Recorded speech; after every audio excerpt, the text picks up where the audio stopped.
30대의 한 남성이 아버지에 대한 강한 분노의 마음을 가지고 상담실을 찾아갔습니다. 그리고 이제 그 상담사와 함께 마주 앉았습니다. 30살이 된 이 진혁 씨는 한 번도 자기 자신의 인생을 살아본 적이 없다고 이야기했습니다. 그의 아버지는 자수성가하신 분으로서 크게 성공을 했지만 자기가 젊어서 성취하지 못한 꿈 때문에 늘 이 마음 한구석이 저려오는 이런 고통 가운데 있습니다. 행정고시를 준비해서 응시하고 싶었지만 너무 가난해서 그 꿈을 접어버리고 열심히 사업을 했는데 수완이 좋아가지고 마침내 크게 성공을 했습니다. 이제 아이를 낳는데 셋째 아이를 임신했을 때에 그 아버지가 태몽을 꾸었는데 그 아이가 자기에게 왕관을 씌워주는 이런 태몽을 꾸었다고 합니다. 그때부터 이 아버지는 이 셋째야말로 내가 이루지 못한 꿈을 이룰 아이라 생각하고 아이가 태어나자마자 이제 그 아이는 행정고시 준비생으로 양육을 받습니다. 형들보다 훨씬 좋은 대우 또 형들보다 더 나은 환경에서 끊임없이 이 아이는 아버지의 사랑을 특별히 받으면서 자라났습니다. 그렇지만 이것은 아버지의 꿈이었지 이 진혁 씨의 의지나 욕구와는 아무 관계가 없습니다. 이 동기가 부족하다 보니까 여러 번 행정고시에 응시했지만 계속 떨어지는 거예요. 마침내 그는 지쳐서 더 이상 나는 행정고시 할 수 없다. 이번 취직을 해서 직장에 다니고 있는데 여전히 아버지가 당장에 그만두고 행정고시를 보라고 윽박을 지르고 있습니다. 그는 아버지에 대한 강한 분노가 생겨날 수밖에 없어요. 그리고 상담실에 찾아왔지만 자기 마음 가운데 또 한 구석에서는 아버지의 꿈을 이루어드리지 못했다는 스스로의 깊은 죄책감과 자책감에 시달리고 있습니다. 결국 30살 된 이진혁 씨는 이중고통에 지금 시달리고 있습니다. 도저히 그의 마음의 상태는 어떻게 오도가도 못하는 이런 막막한 마음의 상태가 되고 말았습니다. 한 주간 동안 또 우리가 추석 명절을 지나면서 여러분 어떤 느낌과 생각 속에 살아오셨습니까? 나는 너무 막막하다. 또 저 사람은 너무 막막한데 어떻게 살아갈 것인가? 이런 한숨 소리를 아마도 들으신 분들도 있을 것입니다. 쓸쓸하고 고요하다. 의지할이 없어서 외롭고 답답하다. 꽉 막힌 것처럼 답답하다. 이것이 막막하다고 하는 말의 국어사전적 정의입니다. 우리 주변에 막막한 분들이 많이 있습니다. 또 때로는 우리 자신이 아주 막막하다고 느끼고 이야기도 합니다. 오늘 하나님께서 주신 신명기의 말씀은 막막한 자들을 향해서 주시는 전체적인 내용입니다. 신명기 자체가 막막한 상태에 있는 자들에게 주신 것입니다. 그들은 현재 어디에 있는가 보았더니 애굽에서 하나님의 그 손길로 탈출을 하고 광야를 지났습니다. 40년 동안의 광야 생활하면서 그들은 자신들의 실체가 끊임없이 드러나는 것을 목도했습니다. 하나님의 목적은 광야까지가 아니라 가나안까지인데 그들이 현재 광야를 막 통과하고 광야 끝자락에 와서 서 있습니다. 그들이 지난 40년 동안 어떻게 생활했는가? 광야를 지나면서 하나님을 원망하고 하나님을 끊임없이 시험하고 부인하고 그리고 하나님을 순수하게 의지하지 못하는 자신들의 생활을 낱낱이 목도했습니다. 사실은 하나님이 낱낱이 목도하게 하신 거죠. 그들은 그저 먹고 마시고 자고 일어나고 또다시 새로운 주어진 삶을 향해 그냥 목표를 가지고 나가는 게 아니라 그저 본능적으로 잘 먹고 잘 입고 잘 살기 위해서 그들은 하루하루 지나고 있었습니다.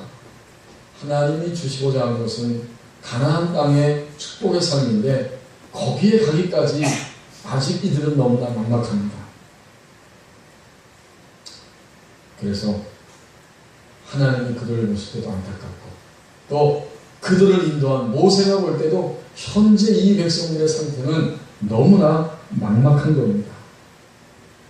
이제 한 단계 높아진 믿음의 삶이 아니면 감당할 수 없는 가나안 땅의 축복이 앞에 있습니다. 그들의 믿음은 깊어져야 하고 새로워져야 하고 더 넓어지고 분명해져야 되는데 아직 그 자리에 가지를 못했습니다. 그래서 하나님이 모세를 통해서 다시 한번 막막한 자들에게 하나님의 말씀을 선포하게 하십니다. 그것이 바로 신명기 전체의 내용입니다. 여러분의 자녀들이 사춘기를 맞이할 때 특성이 있죠? 그게 뭘까요? 몸이 계속해서 하루가 다르게 성장한다는 겁니다. 덩치가 커지니까 이제 거기에 맞는 옷을 갈아입혀야 됩니다. 사춘기 때 아이들이 빨리빨리 성장하니까 매년 옷을 새롭게 입혀서 몸에 맞는 옷을 입혀줘야 돼요. 그렇지만 우리 자녀들은 아직 다 성장한 게 아니에요. 가끔 아이들은 착각을 합니다. 내가 이제는 어른이 되었다. 잠시 착각하고 있는 거죠.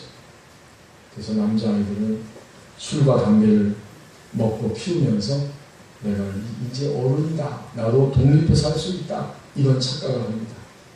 그런가 하면 여학생들은 어때요? 딸들은 또 아름답게 보이기 위해서 화장을 하는데 그 화장의 강도가 지나칩니다. 또 화장술도 제대로 하지 못해서 눈하고 뭐 이런데 얼굴하고 막 이것저것 바르는데 조화가 안 됩니다. 어쨌든 많이 발라놓으면 잘 바른 거라고 생각해요. 잠깐 발라놓는 거예요. 눈썹도 그래요. 아이들은 내가 어른이다 해서 술, 담배를 하고 화장을 진하게 하고 다니지만 우리 부모님들은 어떠세요? 그 모습을 보면 답답하고 안타깝고 괴롭습니다.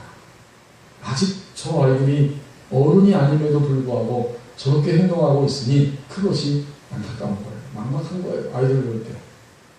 오늘 하나님의 백성들의 모습이 바로 그와 같습니다.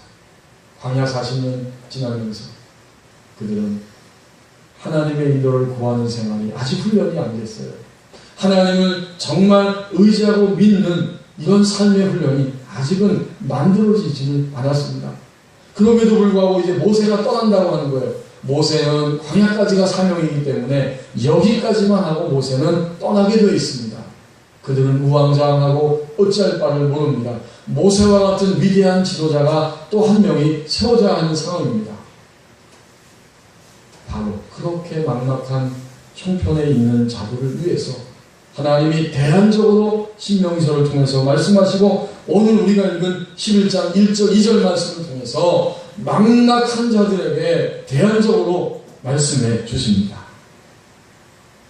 막막한 자들은 어떻게 그 막막함을 돌파하고 살아갈 것인가. 1절 상반절 말씀을 보십시오. 하나님께서는 그들에게 말씀하십니다. 너희는 너희의 인생 가운데에서 사랑의 대상을 분명히 하고 살아가야 할 것이다.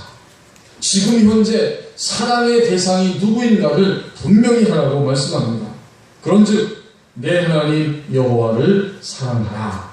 우리 성경에 사랑하여 그랬지만 이 말은 사랑하라라고 하는 그런 말입니다. 우리가 현재 막막할 때 우리는 정말 하나님을 믿는 백성으로서 내 사랑의 대상이 누구인가를 가장 먼저 점검해야 됩니다. 오늘 하나님 이런 말씀하는 거 보니까 정말 그렇습니다. 하나님을 믿는 것은 다른 것이 아니라 하나님을 사랑하는 것이 하나님을 믿는 겁니다. 아니 그러면 지금까지 광야 생활 지나오기까지 이스라엘 백성들은 하나님을 사랑 안 했단 말입니까? 또 오늘 저와 여러분이 이 하나님의 말씀을 들으면서 생각해 보십시오. 저와 여러분은 우리는 하나님을 사랑 안 하고 지금까지 교회 생활했습니까? 하나님 사랑 안 하고 믿음 생활 하셨습니까? 지금까지? 물론 사랑했습니다. 이스라엘 백성들은 하나님께 놀라운 분이라고 탄성을 지르면서 노래도 부르고 춤도 췄어요. 언제?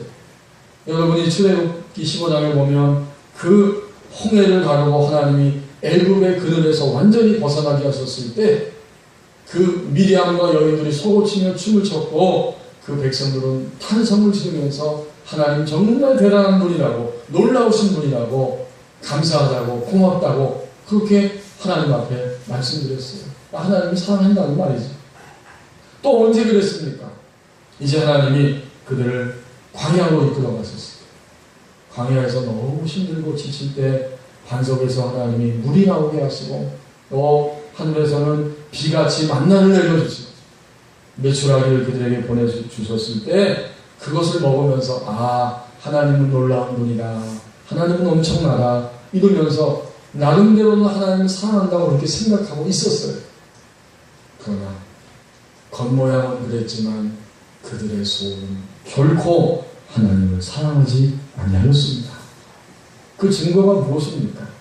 그들은 광야를 지나면서 하나님을 끊임없이 시험하고 하나님과 다투고 계속해서 하나님을 원망하고 지도자를 대적하는 바로 이런 모습을 그들이 보여주었어요. 이게 증거예요. 겉으로는 하나님을 사랑하는 것 같았는데 속을 들여다보니까 그 속에는 아직도 하나님의 사랑이 완전히 들어와 있지를 않습니다. 그러다가 보니까 자주자주 바뀝니다. 자주자주 원망하고 또 너무나 쉽게 하나님을 믿으면서도 절망하고 좌절하는 자신들의 모습이 있습니다. 하나님은 그걸 생생하게 광야 생활 동안 보여주신 거예요. 그래서 말씀하십니다. 이제는 가나안 땅에 너희들이 들어가기 직전인데 가나안 땅에 들어갈 때 가장 먼저 점검할 것이 있다. 사랑의 대상을 분명히 해야 할 것이다. 막막한 자들에게는 이것이 가장 먼저 점검해야 할 그러한 중요한 내용입니다. 저희 둘째가 고등학교 2학년입니다. 무사고등학교 다니는데 한번 학교에서 개학한 지 얼마 안 돼서 학부모 면담 시간이 있다고 해서 저희 아내하고 함께 갔습니다. 저녁 6시 반에 약속이 돼가지고 이제 시간에 맞춰서 갔어요. 1시간이나 1시간 반 정도 면담이 이루어질 거라고 예상이 돼서 저희 아내는 면담하러 선생님 만나러 들어갔고 저는 차를 주차시켜놓고 그 문산고등학교 바로 앞쪽에 보니까 공원 그 벤치가 있어요. 그래서 제가 공원 벤치에 가서 이제 책을 보려고 잠깐 책을 보는데 날이 금방 이제 어두워지니까 책이 안 보이는 거예요. 그래서 책을 옆에다 놓고 가만히 잠깐 쉬고 있었습니다. 근데 저쪽에서 어떤 여성분이 애완견을 데리고 목줄을 맨 애완견을 데리고 이렇게 막 오고 있는 겁니다. 그리고 거기에 딱 멈췄어요. 그 애완견은 종류가 무슨 애완견인지 전 도저히 모르겠어요. 어쨌든 개입니다. 목줄을 메고 같이 왔어요. 잠시 후에 쳐다보니까 저 도로 건너편에서 또 한 여성이 오는데 역시 그 여성도 목줄을 맨 애완견을 데리고 공원 쪽으로 오고 있습니다. 손에는 쇼핑백을 하나 들고. 잠시 후에 어떤 일이 벌어졌냐면 그 애완견이 도로를 건너자마자 주인하고 저쪽 길로 가려고 했는데 분명히 글로 가는 게 아니라 낑낑대면서 이쪽으로 막 목을 틀고 달려오는 거예요. 주인도 할 수 없이 저지를 하다가 안 되니까 막 끌려왔습니다. 그래서 졸지에 애완견 2마리가 함께 조를 했어요. 졸지에 만난 거예요. 이 애완견 암놈이에요. 암놈이에요. 저희들은 순놈이에요. 금방 둘이서 대화가 시작됐어요. 제가 벤치에 앉아서 그 소리를 들었어요. 너무 신기합니다. 아니 어떻게 그 멀리서도 암놈은 순놈을 알아보고 순놈은 암놈을 기다리고 있었는지. 그냥 뛰어가지고 서로 반갑게 볼을 쓰다듬고 서로 둘레둘레 하는데 정신이 없어요. 참 신기했습니다. 그리고 한 3, 4분까지 지나니까 이제 주인들은 갈 길이 바쁘잖아요. 빨리 가야지. 그래서 이쪽에 있는 이 분이 이제 가려고 개를 이렇게 끌어냅니다. 안 가려고 버티다가 할 수 없이 방향을 딱 틀어 끌고 가니까 갑자기 그 개가 막 달리는 거예요. 막 달리기 시작하면 화가 났는지 엎드려 떼놨다고. 그때 제가 분명히 들었습니다. 그렇게 마구 달리면 엄마가 힘들어. 제가 깜짝 놀랐어요. 그러니까 저 여성분에게는 저것은 애완견 개가 아니라 자식이구나. 얼마나 그 자식을 사랑하는지. 응? 엄마가 힘들다는 게 그렇게 뛰면 여러분 자식입니다. 자식. 그 애완견. 그냥 가는 거예요. 가시는 거예요. 남아있는 개는 또 어떨까? 제가 또 촉수가 분명하니까 한번 살펴봤어요. 그랬더니 너 힘들었지? 우리 저 벤치에 가서 물 좀 마실까? 이러는 거예요. 그래서 딱 앉았는데 보니까 개가 앉은 게 아니라 주인이 앉았죠. 당연히. 쇼핑백을 착 열었어요. 그랬더니 거기에 물병이 등장하더라. 그 물병을 딱 열어가지고 그 수고한 자식에게 물을 딱 먹여주고 있는 거예요. 저는 또 알았어요. 저 여성분에게도 저 애완견은 동물 개가 아니라 그 이상 자식이구나. 정말 저 개를 사랑하는구나. 여러분은 별로 감동이 없는 것 같지만 아무튼 저는 굉장히 놀랐어요. 그 두 여성의 모습과 애완견을 사랑하는 거 보고. 그런데요, 그 애완견이 그렇게 조우했다가 다 사라진 다음에 하나님께서 제 마음에 주시는 생각이 있습니다. 저는 그날 그 모습을 보면서 정말 큰 도전이 됐어요. 애완견과 사람이 저렇게 가까이 서로 친밀하고 사랑하고 함께하고 있는데, 오늘 이 시대 속에서 저렇게 사랑의 대상인데 과연 너는 내 중심 속에 하나님을 얼마나 사랑하고 있느냐. 정말 도전이 됐어요. 이제 10년, 20년, 30년 예수님 믿고 난 지도 이렇게 10수년이 지나가는데 정말 너의 인생 가운데서 중심으로 오늘 밤에 너의 생명이 끝난다고 할지라도 정말 중심에 내가 하나님을 사랑한다고 고백할 수 있겠느냐. 그렇게 고백할 수 있을 만큼 너의 삶의 모든 지식과 경험과 일과 물질과 건강은 하나님께 드림이 되고 하나님의 손에 의해서 쓰임을 받고 있느냐. 우리가 왜 막막할까요? 우리는 사랑의 대상이 분명하지 않을 때 막막합니다. 하나님을 믿는 것은 하나님을 사랑하는 겁니다. 하나님만이 어떤 조건과 환경에 관계없이 유일한 우리의 사랑의 대상입니다. 그 사랑은 분명히 말씀하신 거예요. 인생이 막막한 자들에게 말씀하십니다. 현재 너의 사랑의 대상을 누구라고 생각하고 살고 있느냐. 사랑의 대상을 분명히 해야 할 것이다. 1절 하반절 말씀을 보십시오. 하나님을 사랑한다는 것이 무엇인지를 더 구체적으로 가르쳐 주십니다. 하나님이 사랑의 대상이 된다면, 우리가 진정 하나님을 사랑한다면 그것이 어떻게 하는 것이냐. 1절 하반절에 여호와를 사랑하라 그렇게 말씀하셨고, 그가 주신 책무와 법도와 규례와 명령을 항상 지키라. 그렇군요. 하나님 우리에게 주신 게 있어요.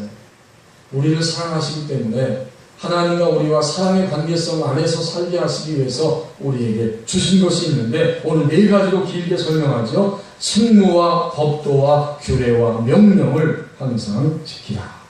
이것은 하나님의 말씀을 지키라는 거예요. 한마디로 말하면. 그런데 하나님의 말씀은 어떤 경우에는 우리에게 책무가 되고 규례가 되고 또 법도가 되고 명령이 됩니다. 우리의 믿음의 성장 속도에 따라서 하나님 말씀은 그만큼 다르게 우리에게 들려집니다. 여기 책무라고 했죠. 이것은 하나님께서 우리에게 요구하시는 겁니다. requirements라고 영어 성경에 번역했어요. 그렇죠. 요구하는 것들.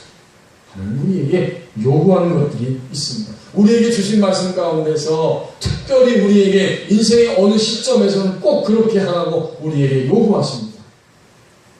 우리의 소위 영적 성장 속도에 맞춰서 하나님은 우리에게 요구하시는 바가 다 달라요. 종종 말씀드리지만 우리에게 뭐라고 요구하십니까? 하나님 믿고 난 우리에게 우리가 어디까지 가야 한다고 요구하십니까? 너희 원수를 사랑하라. 원수가 있어요. 원수가 어디 있어요? 원수가 멀리 있는 게 아니라 우리 집안에 있을 수도 있고 우리 가까이에 있을 수 있어요. 그 원수 때문에 맨날 속이 펄펄 뛰고 화가 나고 이번 추석 명절에 가족들 만나니까 참 기쁘고 반가우셨죠. 그랬을 거예요.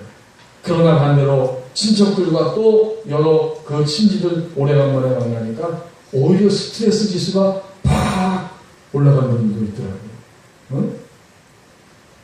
친척을 보니까 옛날에 내 가슴속에 꾹꾹 눌러놨던 그 미움이 또다시 확 올라오는 거예요. 왼수가 먼 데 있는 게 아니더라고요. 가까운 데 있어요. 근데 우리가 하나님을 믿을 때 하나님은 누누이 말씀하십니다. 성경 곳곳에서 말씀하시는 거예요. 원수를 사랑해라. 너 원수를 사랑해라. 너 밤잠 못 자지 않느냐. 너 미워하다가 병 걸리냐. 원수 사랑해야지. 이게 하나님의 요구하십니다. 그리고 또 말씀하시죠. 오히려 원수를 미워하지 말고 그 원수를 위해서 미움에 사로잡혀 있지 말고 원수를 축복해라. 여러분 말로 기도로 원수를 위하여 기도하라고 말씀하셨어요. 여러분 어떠세요? 진짜 요새 진정으로 여러분을 괴롭히고 힘들게 하는 미워하는 원수가 있습니까? 그러면 그분을 이름을 부르면서 말로 아무개를 축복합니다. 아무개를 위해서 기도하는 겁니다. 하나님이 이렇게 하라고 우리에게 요구하신 거예요. 여러분 그렇게 하고 계세요? 우리 영적 성장 속도와 우리의 영적 생명이 그만큼 자라 있습니까 지금? 주님은 그걸 요구하십니다. 거기까지 자라고 나면 하나님이 우리에게 그 다음 하신 말씀이 이겁니다. 원수 갚는 것이 내게 있도다. 원수 갚는 것은 하나님의 소관이에요. 우리는 일생을 살면서 원수를 미워하지 말고 미워하다가 밤잠 못 자고 시달리고 병 걸리지 말고 오히려 원수를 축복하는 말을 선포하고 그를 위해서 기도하는 그런 사람이 되어야 합니다. 하나님의 요구하십니다. 이런 책무, 이것을 그대로 지키는 것이 하나님을 사랑하는 것입니다. 얼마나 분명해요. 그 다음에 나머지 세 가지 요소를 말씀하죠. 법도와 규례와 명령을 항상 지키라. 법도는 하나님께서 분명히 정해 놓으신 법칙입니다. 꼭 지켜져야 하는 그 법칙. 이 선을 넘어서는 안 되는 거예요. 그 법칙을 반드시 지켜야 된다는 거예요. 내가 기분 나빠도 내 마음에 안 들어도 내 생각에 틀렸어도 하나님이 정해놓은 법도를 반드시 지켜야 할 것이다. 그 다음에 규례는 뭘까요? 규례는 기준이에요. 기준. 이 선이 기준이다. 이 기준선을 너희는 반드시 지켜야 한다. 제가 서울에서 부목사로 섬기고 있을 때 가끔 신방 간다 그러면 10시에 신방 갑니다. 그러면 꼭 10시 10분 15분 오는 분들이 있어요. 그런 분들을 어떻게 하면 좋을까? 근데 그 교회 담임 목사님은 그렇게 하시는 것을 보았어요. 10시에 신방 갑니다 그랬는데 안 오면 무조건 출발하는 거예요. 오든지 말든지 뭐 어디 야외 어디 갈 때도 10시에 출발입니다 무조건 출발하는 거예요. 딱 한 가지 예외가 있어요. 오다가 사정이 생겨서 10시까지 도착 못할 것 같으면 교회에다가 미리 전화를 때르릉 해서 제가 이렇게 이래서 10시까지 못 갑니다. 전화한 사람은 예외예요. 그런 사람은 가다가도 태워 가는 거예요. 제가 그 모습을 보았어요. 어쨌든 그 기준이 있는 거죠. 하나님은 우리의 삶에 각자 믿음의 성장 속도만큼 성령께서 기준을 분명히 깨닫게 하시는데 그 기준을 반드시 지켜야 합니다. 옛날에 김정은 목사님이 설교하시다가 그런 이야기 하셨어요. 11조 하는데 가만히 보니까 나는 시간의 11조를 못 드렸다. 하루 24시간이니까 11조면은 얼마야? 2시간 40분. 난 시간의 11조를 하나님께 드려야 된다. 그래서 하루에 적어도 2시간 40분은 내가 기도를 해야 된다. 나름대로 그렇게 이야기를 하시더라고요. 그게 기준이라는 거죠. 여러분 우리는 하나님 정해놓은 기준을 지키지 않고 넘어갈 때가 얼마나 많이 있습니까?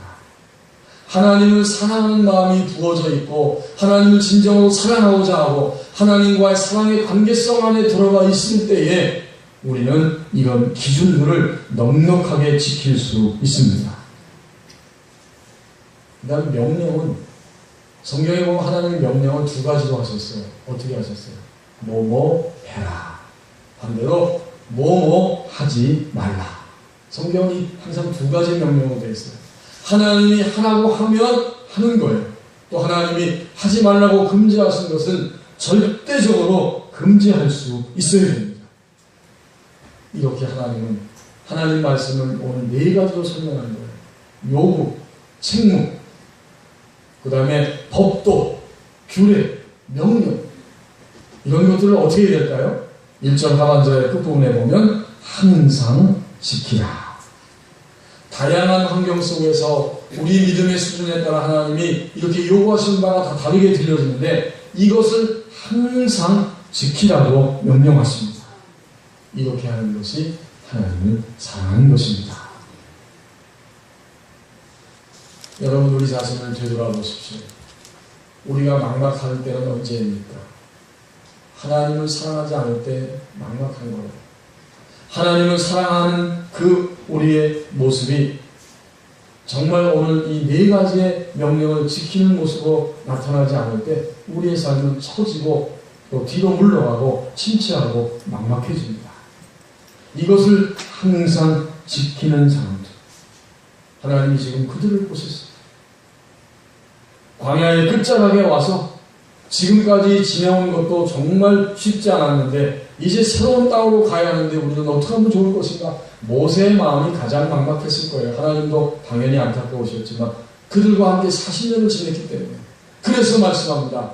막막한 자들이 가장 먼저 해야 할 일은 사랑의 대상을 분명히 다시 한번 점검하고 나가야 할 것이다. 하나님을 사랑하고 있느냐? 내 마음속에 더 많은 그런 부분을 찾아보는 것이 도대체 무엇이냐? 그것을 점검하고 앞으로 나갈 수 있을 것이다. 믿음 안에서만 가능한 이야기입니다. 이제 2절 말씀을 보십시오. 하나님을 사랑하는 자들이 되었는가를 점검하면 다시 하나님의 사랑을 향해 우리가 나가기만 하면 이제 하나님께서는 어떻게 하시느냐? 이 한 가지 사실을 분명히 기억하라고 말씀하십니다. 곧 하나님의 능력의 손길을 기억하라. 하나님이 보호해 주셨고 하나님이 멸망시켜 놓으신 그 하나님의 능력의 손길을 너희는 기억하라. 여러분 우리 성경에는 2절 중반절에 보면 너희가 오늘날 기억할 것을 하면서 쭉 나갔지만 사실은 이것을 쉽게 풀었으면 너희는 오늘날 너희 하나님 여호와의 교훈과 그의 위엄과 그의 강한 손과 펴신 팔을 기억하라. 이런 의미입니다. 막막한 자들에게 말씀하시는 거예요. 사랑의 대상을 다시 점검했다면 이제 하나님의 능력의 손길을 너희는 기억하라. 어떻게 했어요? 하나님 능력의 손길이 어디에 나타났어요? 출애굽할 때부터 시작해서 광야를 지나고 광야 끝자락 여기에 오기까지 하나님의 능력의 손길이 함께했습니다. 그 완고한 바로왕을 어떤 인간의 방법으로도 이길 수가 없습니다. 하나님은 모세를 통해서 이스라엘 백성들이 보는 앞에서 한 가지, 두 가지, 세 가지 쭉 강도를 더해가시면서 마침내 10가지의 재앙을 통해서 바로를 완전히 꺾어 놓으셨습니다. 그리고 다시 추격해오는 바로의 군대들을 그 홍해 바닷물 속으로 다 추장시키고 말았습니다. 이것이 오늘 2절 하반절에서 말하는 여호와의 교훈입니다. 하나님이 이렇게 하신다고 하는 생생한 교훈, 그리고 그분의 그 권세에 있는 위엄, 더 나아가서 강한 손과 펴신 팔이라고 말씀합니다. 특별히 이스라엘 백성들이 더 생생하게 알 수 있도록 팔이라고 이야기하죠. 팔. 여러분 팔을 다치면 얼마나 불편해요? 내가 나를 감당하기도 힘들어. 팔을 다치면 한 여러분이 일주일 동안만 양 팔을 못 쓴다고 생각해 보세요. 정말 힘듭니다. 생각합니다. 또 내가 팔을 다치면 다른 사람들을 도와줄 수 없어요. 여기서 하나님께서 팔을 두 가지로 설명하죠. 강한 손과 펴신 팔입니다. 하나님의 손은 강하다는 거예요. 그리고 하나님은 그 강한 손으로 가만히 계시지 않고 팔을 쭉 뻗어서 하나님의 백성된 너희를 도왔다고 말씀하십니다. 하나님의 강한 손, 하나님이 쭉 뻗으신 그 팔, 이 하나님의 능력을 너희는 기억하라. 어제 저녁에 저희 아내가 갑자기 저한테 우리가 결혼한 지 몇 년 되었는가, 몇 년 되었지 하고 저한테 말을 물어보는 거예요. 그래서 가만히 금방 생각하니까 결혼한 지 만 20년이 지났습니다. 그러면 20년 지났으니까 뭔가 감사하기 때문에 우리가 뭔가를 기념될 만한 것을 서로 가정에서 해야겠다. 이런 이야기를 주고받았습니다. 여러분, 인간은 다 잊어버려도 꼭 기억하는 것이 있어요. 여러분 뭘 기억하세요? 아마도 틀림없이 여러분이 결혼했다는 사실은 죽을 때까지 기억할 것입니다. 그죠? 가정을 하신 분들. 결혼한 날, 그리고 결혼했다는 사실은 기억할 거예요. 어제도 우리 교회 집사님 가정에서 우리 희연군이 결혼했는데 저 의정부에 있는 그 웨딩 팰리스에 갔어요. 가서 그 결혼식에 참여하고 왔습니다. 근데 사실 좀 씁쓸한 것이 있어요. 정말 결혼은 귀한 것인데 오늘의 현대인의 결혼과는 너무 정신이 없어요.